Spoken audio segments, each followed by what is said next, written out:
Oh god, I'm now realizing how big of a mistake this is. Hey everyone, thanks for stopping by to listen to my TED Talk. I hope you all enjoy.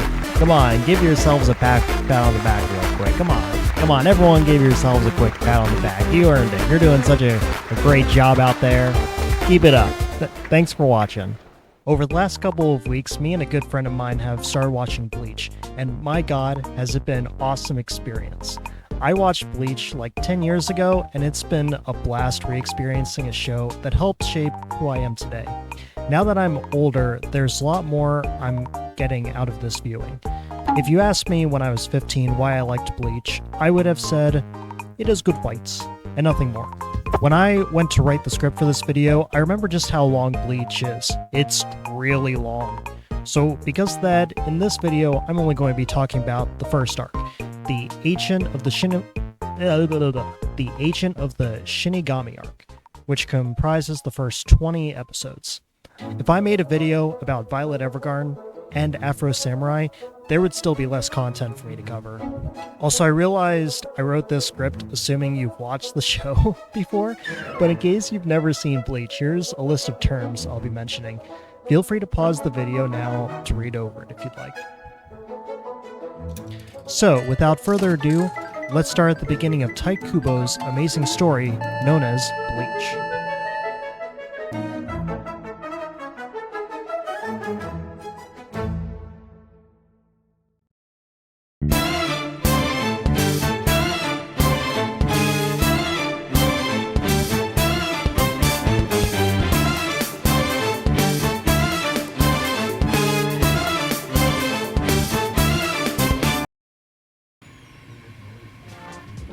Before I get caught up talking about the first episode, I want to answer a question that's been on my mind. Why is it called Bleach? While the author Tai Kubo was designing Bleach, he originally called it Black, but he decided that name wasn't original enough, so he then called it White, which he then decided also wasn't original enough, so he then settled for Bleach, because Bleach is white. This isn't going to impact the story or this review, I just had to share it because I think it's a really funny origin story.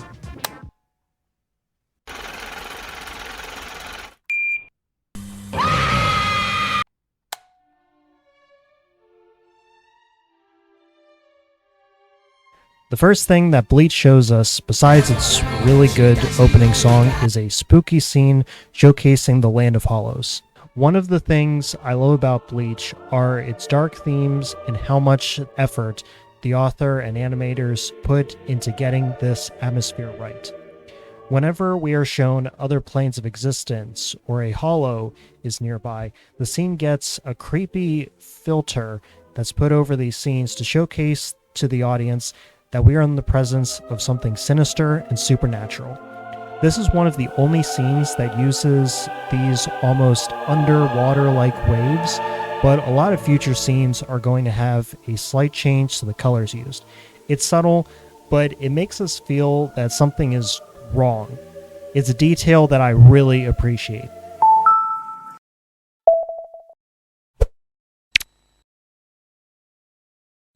A criticism I have with Demon Slayer is that the demons in that show are just humans with gray skin. Demons are supposed to fill you with a sense of disgust and fear when you look at them. While I think Jujutsu Kaisen, for example, has better demon designs than Bleach most of the time, I still think most hollows have an interesting style to them. All of the hollows in the show wear these masks over their faces. The masks have a little bit of detail to each one, which gives them a little personality as a hollow, but they end up taking away their humanity in the process. Both in a literal sense, because the masks take away their humanity and make them go insane, but also in a figurative sense, because as humans we use people's faces to judge their emotions and what they're thinking, so it creates this barrier between the audience and the hollow, which makes them much more spooky and unknown, and it's that little extra detail that really pushes the design and makes it so much better. I hope you guys don't mind if I just hit you with the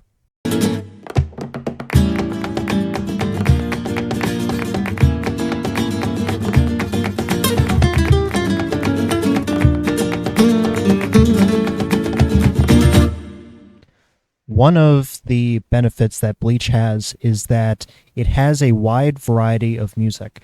One of the directions that they decide to take with the show is that for the soundtrack, each different group of has their own type of music. Hollows have that 1980s slasher themes to them, while Soul Reapers have a combination of classical music with chorus and traditional Japanese instruments. On the other hand, Quincy's have this strange, mythical type of music over them. It's almost like the music you would hear over like a wizard or an elf. And then Arrancar's just got that, let's fucking go! I can't really describe it, but for some reason, music just helps put you in the mood when you're watching a show. And Bleach does this so well. There's so many moments in Bleach that I was watching and I felt it was just made not because of what was happening on the screen, but just because of the music that was playing and how well it fit the scene that it was put on. It just hits so different when you watch Ichigo transform into a Soul Reaper for the first time and his theme song starts playing, number one. No, not that number one. Nope, stop, no. Now listen closely. Here's a little lesson in trickery. This is going down in history. If you wanna be a villain number one. By the way, another little detail that I really like is that each episode has its own custom title card with art themed around whatever character or setting is being dealt with that episode. It's always a fun little game I like to play of trying to figure out what the episode's going to be about. I always paid attention when these title screen cards came up because not only is it fun to figure out what character it's referring to, but it also just looks really pretty. Look at this one. Look at this one. Aren't they beautiful? For this next segment, I'm going to talk about my favorite characters in the show. Some of these characters have very interesting and compelling stories and personalities, and add a lot of depth to the show. Some of these characters, however, are just really fun to watch. The first arc of Bleach is, in my opinion, the funniest arc, just because of watching these characters interact with one another. And then at the very end, there will be a secret mystery character, someone that I secretly hate. And I will then discuss why they are, in my opinion, one of the worst characters in the first part of the show. So with that out of the way, let's get to our first character, shall we? What's interesting about following the story of a teenager is that they're at a point in their lives where they're getting more responsibilities and growing as a person. With other shonen like Naruto or One Piece, the main character of these shows has this clear objective, something that they know for a fact that they want. Ichigo is kind of the opposite. He's thrown into the story with no say in it, and we get to watch him try to balance his school life and his new responsibilities as a substitute Soul Reaper. Which, by the way, is a very funny title for him to get because it makes him sound like a substitute teacher or something.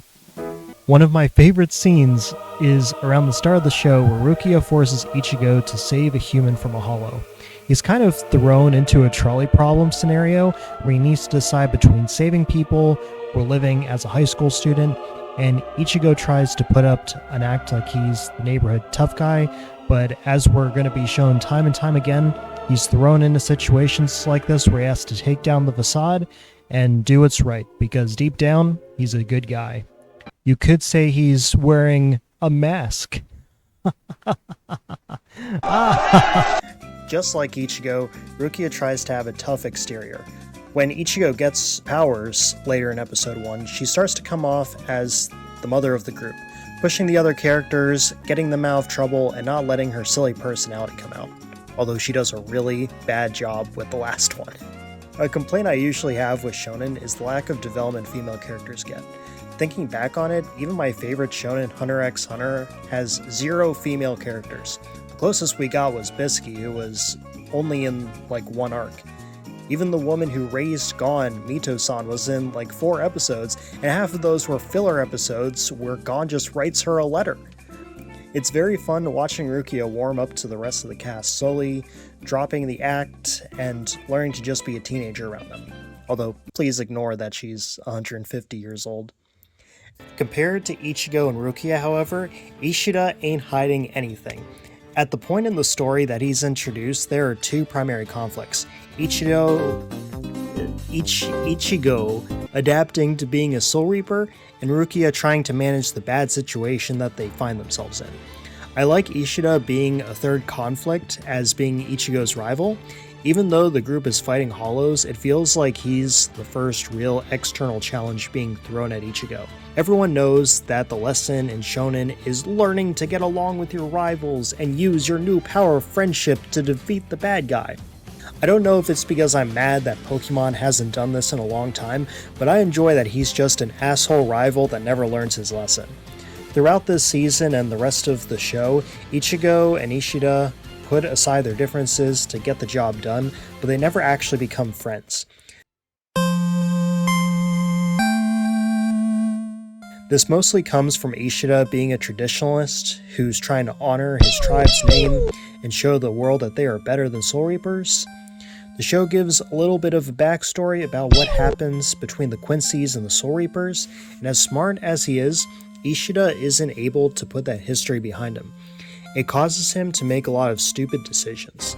There's an episode where he challenges Ichigo to a contest to see who can kill the most Hollows. He decides to make it interesting by throwing some bait to attract more Hollows. But as Ichigo says, this entire thing is really messed up. Because they're putting other people in danger by summoning all of these Hollows. But what if you don't get rid of all of them, Ishida? What if you miss one? Then the city is cooked. There are two ways I can see them going with Ishida. He can either realize his pride is hurting those around him and put a stop to his nonsense, or he can never change, be used as a tool to give conflict to the other characters and be a message to the dangers of not changing your ways. And honestly, either choice is fine with me, because those are two interesting directions they can take. And this, of course, brings us to...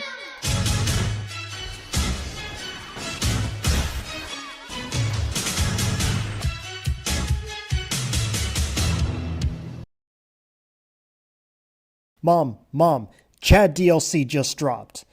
You guys know Chad meme that went around the internet a couple years ago? Well, this guy is basically the definition of a Chad. He's tall, gets good grades, is really strong, is kind, and rarely says anything. Not because he's shy or anything, but because there's nothing that needs to be said. Do you want to know what Chad's first big conflict is? Trying to protect this bird he found on the street. Even when we believe that the bird is causing bad luck and harm to everyone around him, he goes out of his way to protect the bird because it's the right thing to do. When Ichigo's sister was being attacked by a Hollow, he was the one who stepped in to save her, even though at the time he was just a normal human with no powers. Being a regular human, he's not able to see the Hollow that's going after his bird. So what does he do? He starts punching the air over and over again until he eventually hits the Hollow. And when the Hollow flies up into the air to escape Chad, Chad throws Rukia. Like, what? That's such a dumb yet genius tactic. I love it. Chad has such a down-to-earth backstory too. He's just trying to do his best to make his abuelo proud of him. When Chad does eventually get his power, it's just that his arm is a lot stronger. You know, I would expect a power like this to get repetitive over time, but because of the pride he has in his strength, it makes his fights very fun to watch. The only problem with Chad is that he doesn't win any fights after Ichigo accidentally put a curse on him. シャドウが負けるとこなんて俺には想像もつかねえんだよ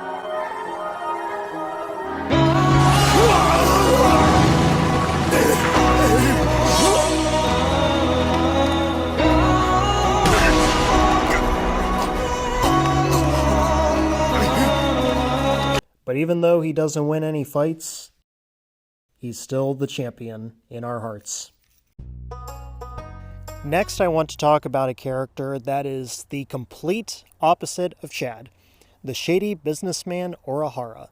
He falls under my favorite type of character, the jokester. A character who is unpredictable and has motives that have absolutely nothing to do with the heroes or the villains in the story. What is the Soul Reaper's objective? Save humans. What are the Hollow's objectives? Eat humans. What is Urahara's objective? make as much money as he possibly can. He runs a local shop that sells spiritual items that are meant to help Soul Reapers defeat Hollows, but they all have some kind of malfunction to them. A peg dispenser that puts an artificial soul in your body. The peg soul goes rogue and refuses to give your body back. A piece of bait to attract Hollows. It attracts too many Hollows.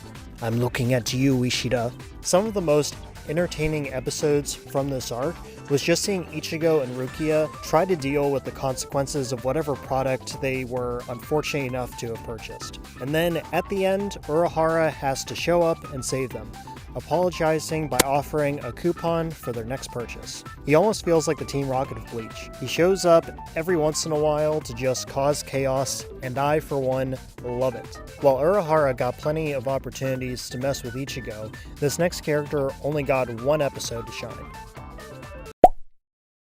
After the cast deals with Ishida's tomfoolery, we reach the end of the Agent of the Shinigami arc, and we are introduced to who is at this point my favorite villain in the entire show. And no, it's not Kenpachi. I really wish Kenpachi showed up yet, though. It turns out Rukia has a brother, Byakuya Kuchiki, and you, Renji, you are going into the corner for now. I'll talk about you in a little bit. Rukia's brother is very interesting, because his introduction gives the audience much more questions than answers. In the first arc, Byakuya is only in 2 episodes, and for one of those episodes he's just chilling in the corner.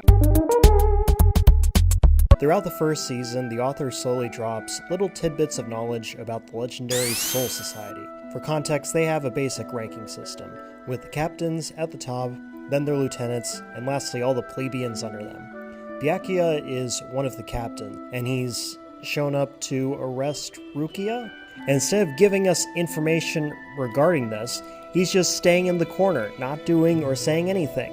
Around the end of Ichigo's fight against Renji, Byakuya finally walks over to save his lieutenant. This is really cool.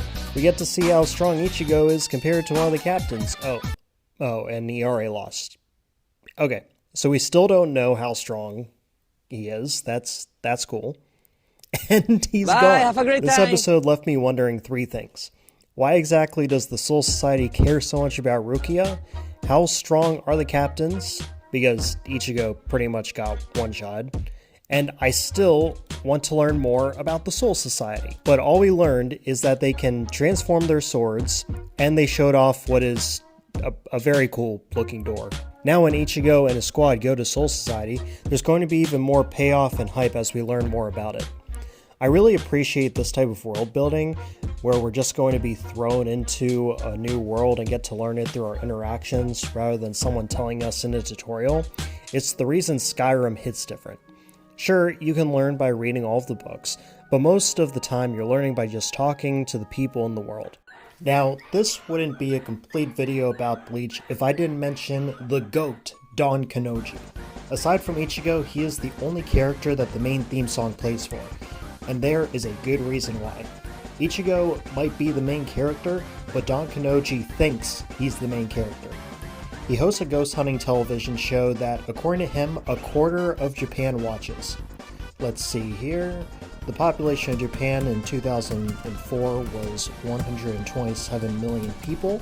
Multiply that by a quarter, and we get 31 million people. Jesus, this guy's famous enough to go on to talk shows. Trust me, Don Kanoji has earned his fame. He only has a little bit of spiritual energy, but he puts so much enthusiasm into his performance that it totally makes up for it. Once in a while, I found myself almost yelling his catchphrase. Spirits! Alright! Where's お待たせしました視聴者の皆さんあなたの鈍感音寺私の鈍感音寺みんなの鈍感音寺が帰ってきました帰ってきましたよ Don Kanoji's big conflict is his lack of knowledge regarding Soul Reapers and Hollows. He films an episode of his show at an abandoned hospital, and in an attempt to make the show interesting, he accidentally turns a ghost into a hollow. The moment he realizes what he did is when he shows his true colors. Remember how Ichigo and Rukia's actions were motivated by how they wanted to be viewed by others? Well, we learn that Don Kanouji is doing the same thing. He puts on a big act for his audience, but he admits himself that he's scared of the hollow in front of him. In the same way that Ichigo felt conflicted about how he wanted to use his powers, Don Kanouji ends up reflecting on how he should use his fame. It's a little cliche, but he ends up teaching his audience a lesson. Heroes don't run away. I really am sad Don Kanouji's not a main character. I would love to see how his show evolves with him as he tries to inspire his primary audience, kids and young adults. Alright, so you remember when I said there was a mystery character that I really didn't like? Well, it's Renji, the guy that I shoved into the corner 10 minutes ago. When he came onto the screen, I immediately got PTSD, and I really wasn't sure why. I don't remember him necessarily being a bad character from the last time I watched the show. Well, I slowly realized that Renji feels like a fodder character. Aside from having a really cool sword, he doesn't have any depth to him. Unlike Ishida, who has some lore and reasoning explaining why he acts in a certain way, Renji just seems like he's doing it because he's a jerk. And it doesn't help that they gave him the worst lines in the entire show. What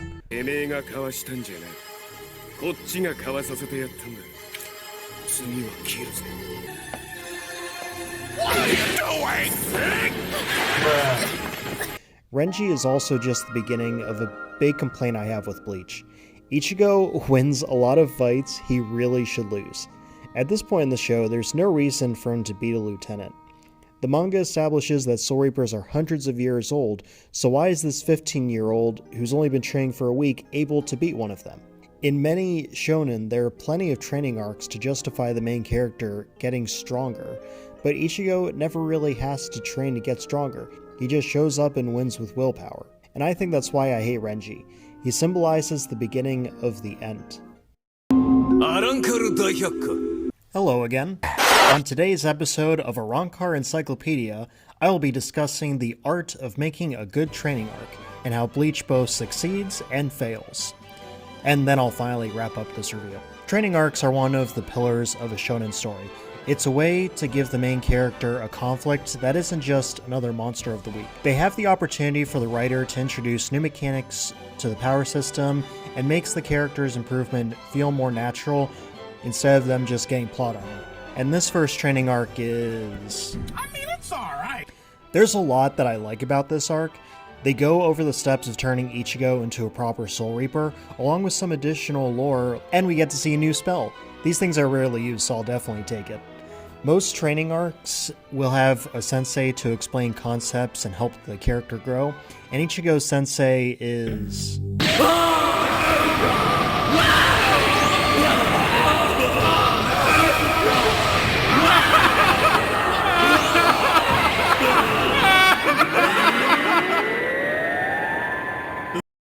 I'm sure you can make an argument that Ichigo is learning on the job and gaining experience by getting thrown into the fire over and over again. But aside from giving him a speech on the importance of confidence, Urahara doesn't actually teach Ichigo how to fight. They say that he does in the next arc, but he really is just beating up Ichigo over and over again. I guess it's a good training arc if you hate Ichigo, but then why are you watching the show? Look, this is way better than him not getting a training arc. It's really frustrating when characters magically get stronger without having to put in any effort, such as some parts of Naruto, Bungo Stray Dogs, and of course, the rest of Bleach. So yeah, that's the first arc of Bleach. While I was making this video, I got a lot farther into Bleach, and I feel like they cut out a lot of details and depth in exchange for flashy effects. It's really fun to watch early Bleach and see it scatter little details throughout each episode. Before we learn that Byakuya's sword release is a bunch of petals, they introduce him under a tree of falling petals, Urahara engraving one of his tools into the bottom of his cane to go along with his whimsical personality, and the variety of songs used to best represent certain characters and certain moods. There's still notable moments later in the show, like when they introduced a train for no reason, or when they had to enter Soul Society through a Minecraft portal, or basically anything that Kenpachi does in the show. But the first arc of Bleach, while not perfect, is much more memorable than the rest of the show. Ultimately, what makes an anime really memorable for me is when it leaves me with a message that really sticks. And the message Bleach left me with is that, yeah, the flower petal sword is actually really cool. Like, look, it turns into a bunch of pink flowers. How cool is that? Hey, thank you so much for watching this dumb video about Bleach. I'll do what all the big YouTubers do and remind you to like, comment, and subscribe. This video took like 8 months to make, so getting more views on this would make me a very happy dragon. This is my first time making a video like this, so let me know down below what you thought. And if you've watched Bleach before, then let me know what you think about it. Also, special thanks to Chicken and Pies for making my characters PNGs that you've been looking at for the last half hour. I seriously could not have made this without you. Well, I already have some ideas cooking up in my head for the next video, so I will start working on that and see you all next time. Bye-bye!